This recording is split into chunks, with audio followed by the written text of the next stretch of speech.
She wasn't a soldier. She didn't carry a weapon. But she became one of the Nazis' most wanted.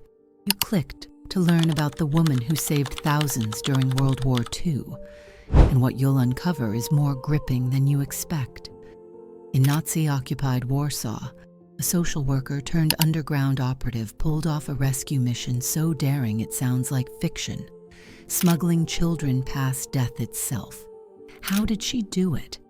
And what nearly cost her everything?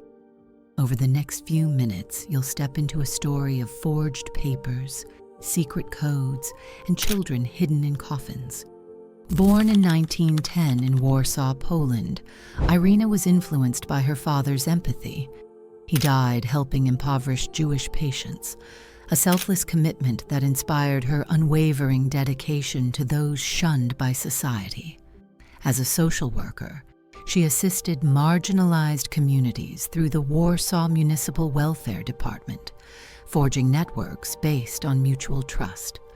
When the Nazis invaded in 1939, this network became a lifeline. By 1940, the Warsaw Ghetto had been established, a confined zone of staggering misery where 400,000 Jews were crammed into a tiny area. Disease, hunger, and despair raged, and Irena, propelled by her father's example, decided to intervene, joining the underground organization Zagota, operating under the codename Jolanta. Irena became head of its children's division. Her rescue methods were bold and inventive. Children were hidden in coffins, gunny sacks, or even mechanics' toolboxes. Ambulances became conduits for smuggling out small children under stretchers, and body bags offered grim cover. Outside the ghetto, Irena utilized a network of orphanages, convents, and private homes to shelter them. Forged documents were critical to give each child a plausible Christian identity. Beneath every ruse lay a constant threat, the Gestapo, ever ready to pounce on the slightest slip. Convincing parents to let their children go was heart-wrenching. Many families understood the fatal danger of remaining in the ghetto, but the reality of handing over a child to a stranger was agonizing. It might be the last time parent and child ever saw each other. Irena bore this emotional toll, aware that the alternative was near certain death. Amid these rescues, she documented each child's true name and origins. Slips of paper with names were hidden, often placed in jars. One day, she hoped, reunions might be possible if the children survived the war. In October 1943, Irena was arrested by the Gestapo, betrayed by an informant. They tortured her, breaking her feet and legs, demanding she betray collaborators or reveal where she kept crucial records. But she refused, despite the agony. She safeguarded the children's names and the secret network that facilitated their rescue. With bribes, members of the resistance secured her escape. Officially listed as executed, she unwaveringly continued her work in hiding, adopting a new identity. Though wounded, her resolve was unbroken. By the war's end, she had rescued an estimated 2,500 children. Many details remain unrecorded, but that figure underscores her monumental impact. Each rescue was not just a number, but a life, a future line of descendants, and a refusal to let evil triumph. Her careful record-keeping meant that some children could learn of their Jewish heritage after the war. She understood the Nazis had not only threatened lives, but also attempted to erase identities. Recognition after the war proved elusive. Under Poland's communist regime, stories of wartime resistance that did not align with state narratives were often ignored. Still, Irena persisted in her social work, quietly carrying the scars of her imprisonment. In time, global interest in Holocaust testimonies brought her legacy forward. She gained honors and accolades for her bravery, yet she claimed she had done nothing extraordinary. She believed that anyone with a conscience would have done the same. But the truth is, few demonstrated such unyielding commitment. Irena's life is an example of compassion fused with action. She had no illusions about the cost of her work. She knew discovery meant death for her and the children she protected, and still, she advanced, defying the Nazi stranglehold on Warsaw. She orchestrated false baptismal certificates, arranged for nuns to shelter infants, and smuggled out toddlers in ambulances under piles of medical supplies. Each successful rescue invigorated her determination, each near miss, leaving her more cautious but not deterred. Her father's teachings reverberated whenever she faced moral crossroads. Where others succumbed to fear, she acted. Where bureaucracies erected barriers, she navigated around them. So many facets of her mission hinge on everyday objects repurposed for stealth. A small child hidden in a toolbox, or the coffin that might have carried a corpse, yet instead granted a child a second chance. Each child leaving the ghetto was a victory in a war that seemed unwinnable. Although her story is steeped in tragedy, the heartbreak of separating children from parents, the probability that many parents would not survive, her dedication proved that resistance could manifest through countless small acts. In a world overrun by cruelty, each rescued child represented a spark of hope. Irena's methodical record-keeping, hidden in jars, was both practical and deeply symbolic. She preserved their names so they would not be lost to the vortex of war. One day, she believed, they might reclaim their identities, reconnect with surviving family, or at least learn who they truly were. The emotional toll of this work is almost unimaginable. Irena shouldered the burden of witnessing the ghetto's atrocities on a daily basis, stepping into a place riddled with misery, only to slip children past barbed wire, guards, and watchful eyes. She saw parents torn by the guilt of letting their offspring leave with a stranger. She heard the pleas of those too ill or old to escape, and understood the dreadful truth that many of them would never make it out alive. Even so, she pressed on, saving those she could. Each rescue was an act of defiance against a system that sought to annihilate an entire community. Over time, news of her efforts spread quietly. Others joined in or supported from behind the scenes, providing shelter or forging documents. Courage often thrives in hidden collectives, but it was Irena who inspired people to trust that the impossible was still worth pursuing. She was the face of an operation that challenged terror with compassion. She set an example that individual determination, when shared among many, can bring extraordinary results. Even when she was arrested and tortured, the movement she nurtured pressed on, continuing to smuggle children to safety. Her life after the war was not one of ease or wide acclaim. Under communism, her achievements were not spotlighted. Her story remained part of hushed conversations, partially known among surviving children who discovered they had been saved by a woman codenamed Jolanta. Gradually, word reached the West, and her name surfaced in accounts of wartime heroism. She received the title of Righteous among the nations, recognizing non-Jews who risked their lives to save Jews during the Holocaust. When people asked how she found such courage, she often downplayed her role, pointing to her father's lessons and the inherent moral duty she felt. But the magnitude of her work spoke for itself. The significance of saving 2,500 children is immense when one considers the broader context of the Holocaust, where millions were murdered. For each child rescued, There was the possibility of an entire branch of family lines continuing forward. Generations owe their lives to her quick thinking, her mastery of disguise, and her refusal to bow to the brutal regime. The children she saved represent living memorials to her dedication. Some grew up to learn about the tiny scraps of paper that held their real names, about a social worker who smuggled them out, about nuns who risked discovery by the Gestapo, and about the forged baptismal certificates that helped them evade suspicion. The story also highlights the moral clarity she sustained. Despite overwhelming horror, she did not view herself as exceptional, but as someone fulfilling a basic human obligation. That stance resonates across time, reminding us that when monstrous systems arise, there is an imperative for those with any conscience to stand up. Her rescue operation was not about grandiose speeches or official power. It thrived on stealth, cunning, and heartfelt empathy.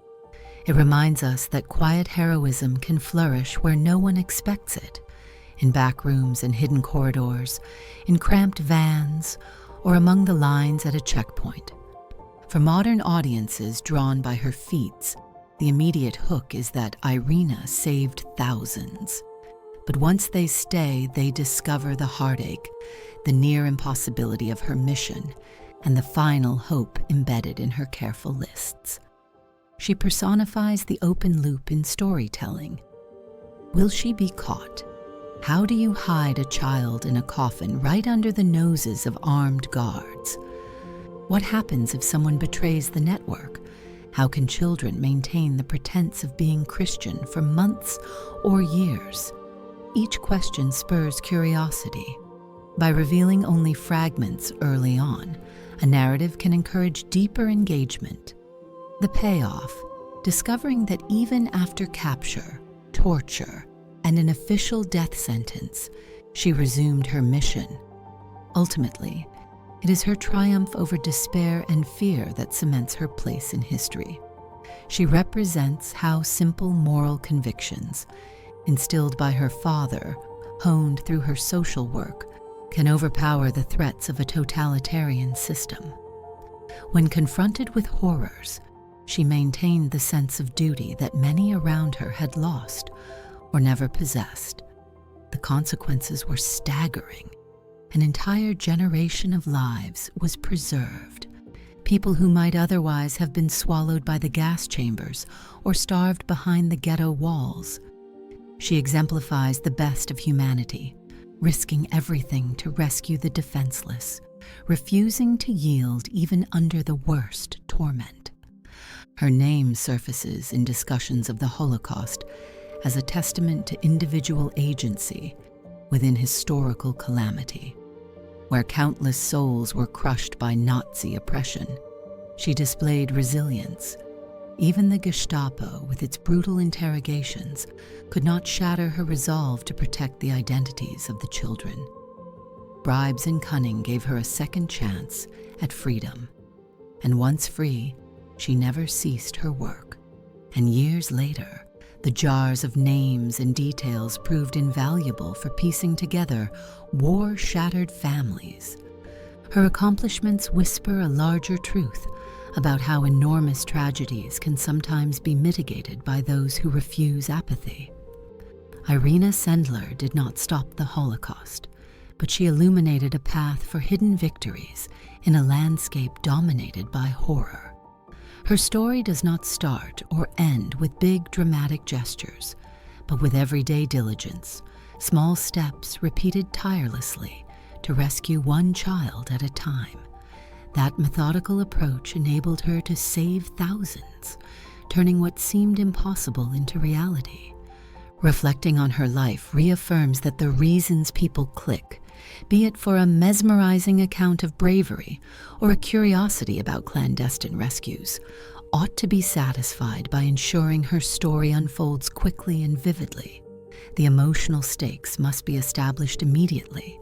Here is a woman who defied the Nazi regime with unimaginable courage, forging identities, smuggling children, and risking her own life daily. If they come for a narrative of heroic resistance, they will find it in her relentless devotion.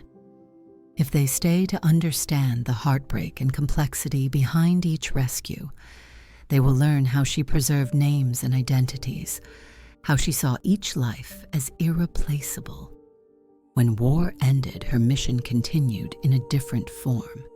She helped the newly freed children adjust, sought to reunite families, and lived with the memories of horrors she had witnessed. Recognition was slow in coming, overshadowed by the new political realities of post-war Poland. Yet her legacy carried on in the grown men and women who once emerged from the ghetto, disguised in gunny sacks or hidden under stretchers. Their descendants, too, owe their existence to Irena's fearless stand. Over time, her story broke through barriers of silence, compelling people worldwide to reflect on the potential of individual moral action. Her father's passing had ignited her sense of compassion. The war tested it to extremes. She exemplified the truth that knowledge of suffering demands response. In her eyes, inactivity was complicity. That perspective cuts across eras, reminding us that moral choice remains potent, no matter how fearful the environment. She did not wait for official sanction. She crafted her own path, building alliances with nuns, forging documents, and burying evidence in a garden so the children's roots would not be lost. Even if the story ended with her arrest, her example would stand. But because she endured and escaped, saving more children, her legend soared. To hold an audience captivated, one must emphasize that her heroism was neither incidental nor fleeting. She sustained this perilous work year after year, never relaxing her vigilance. The open loop becomes, will the Gestapo break her? The answer is that they tried, and they failed. The payoff arrives when the crowd realizes she was officially declared dead, a cunning ruse that allowed her to vanish from Nazi records and continue the rescue. This is the kind of revelation that secures audience investment, showing that even under imminent threat, she and her network outwitted an occupying force. The final message is that Irena's commitment outlasted the war.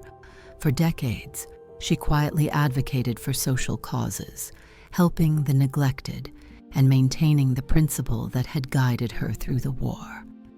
Every human life has value, and when lives are threatened, one must act. The world eventually recognized her with accolades, but her greatest reward was the knowledge of children's laughter, the thriving families that proved the Nazi machine had not claimed them. All. In every era, people search for evidence that goodness can blossom in evil times. Irena's story answers that search. She believed the capacity to do what she did lies within each of us, if only we choose courage over apathy. This is the tale of a woman who rescued thousands of Jewish children during World War II. It is not a saga of epic battles or sweeping armies, but of hidden passages, fake identities, and a mother's heartbroken choice to hand over her child to a stranger in hopes of survival. The magnitude of that trust reflects the desperation and the moral conviction that fueled Irena's clandestine mission. It reaffirms the open loops we set at the start. Yes, she saved thousands.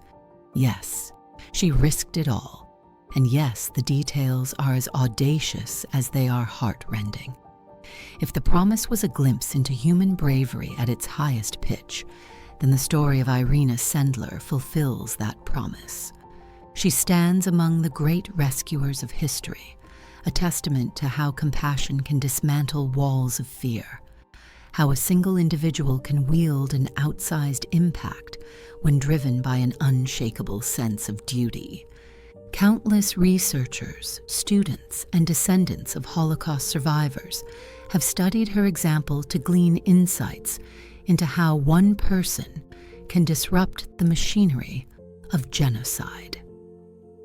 In a post-war world that grappled with the question, how could ordinary people allow such atrocities?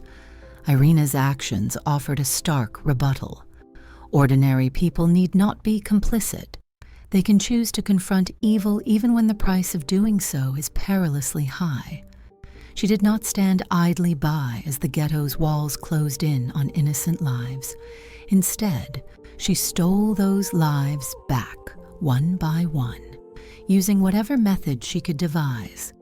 Looking back across decades, her story transcends the era of World War II, teaching future generations that systemic oppression and violence can be challenged most effectively when courage intersects with compassion.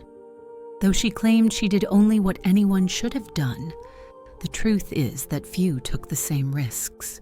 She showed that the impetus to help rests inside us all, waiting for moments when conscience outweighs terror. It is often said that hope is the greatest weapon against tyranny. In the Warsaw Ghetto, hope arrived in the shape of a small woman with forged papers, a handy disguise, and a steadfast belief in humanity. She tore a gap in the Nazi plan, enabling thousands of children to slip through that space. Today, those children and their descendants stand as living proof of how an individual, determined and unafraid, can salvage futures that would otherwise have been lost.